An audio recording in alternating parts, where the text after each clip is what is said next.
La Volkswagen ID.3 GTX n'est peut-être pas la plus sportive, comme vous avez pu le voir dans de précédentes vidéos, mais elle sera assurément efficiente. Si la ID.3 classique propose jusqu'à 602 km d'autonomie, celle-ci, avec son pack sportif, ses jantes 20 pouces et sa suspension pilotée, redescend à 579 km. Et c'est en soi une autonomie très correcte, puisque nous avons réalisé un Paris-Lyon avec une seule arrêt recharge, avec seulement 22 minutes de recharge. Et là, pour le coup, c'est plutôt très convenable, si ce n'est une excellente surprise de cette plateforme utilisée par Volkswagen, car la capacité de recharge atteindra 185 kW, mais surtout une courbe de recharge assez constante autour des 150 kW, et ce jusqu'à 75% de batterie, permettant des arrêts 20 à 80 en moins de 26 minutes annoncés par la marque et constatés par nos soins en 22 minutes. Donc là, une vraie bonne surprise. Cela est dû notamment à une capacité de batterie allongée à 86 kWh brut, 79 utile, et surtout par des dimensions qui sont contenues et un bon aérodynamisme. Regardez ce look sur le côté.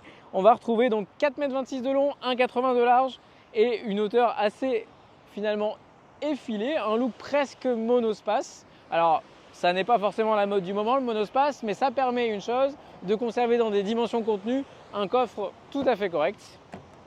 Comme vous pouvez le constater là, on aura deux niveaux de plancher avec la capacité de ranger les câbles, car Volkswagen ne propose pas d'autres solutions pour le câble. On pense à d'autres marques au sein du groupe. Petit point négatif, on n'aura pas de haillon électrique. Sur ce segment, c'est un peu moins grave, mais à près de 50 000 €, on aurait bien aimé l'avoir. Et puis, on retrouvera une habitabilité arrière qui sera convenable pour deux personnes, notamment souvent des enfants pour la voiture principale du foyer.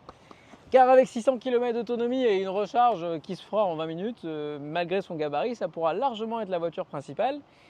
En revanche, il faudra convenir avec des équipements absents du segment. Donc un toit panoramique, oui, mais pas de toit ouvrant. On n'aura pas non plus de petites attentions pour les familles comme des stores pare-soleil à l'arrière. ID.3 GTX permet quand même de rajouter un petit peu de sportivité en termes de look à cette voiture et surtout d'y trouver un intérêt face à une ID.3 qui pourrait paraître un peu fadasse en termes de design lorsqu'elle est sortie et même un peu datée. Moi personnellement, j'aime beaucoup ces jantes et j'aime beaucoup cette face avant qui lui donne un peu de nerf, un peu de sculpture et qui lui permet de revenir dans le jeu par rapport à sa concurrence qu'on pourra trouver de toutes parts, comme en interne d'ailleurs. Et pour le tarif, lui, il fait mal car positionné avant remise à plus de 47 000 €, et bien pas de bonus écologique. Donc au final, c'est une bonne proposition cette voiture. Elle sera également en deçà de ce que peut proposer un Skoda Elroq RS. Si vous hésitez avec la Cupra Born VZ, là, pas de différence. Il s'agit vraiment de la même voiture.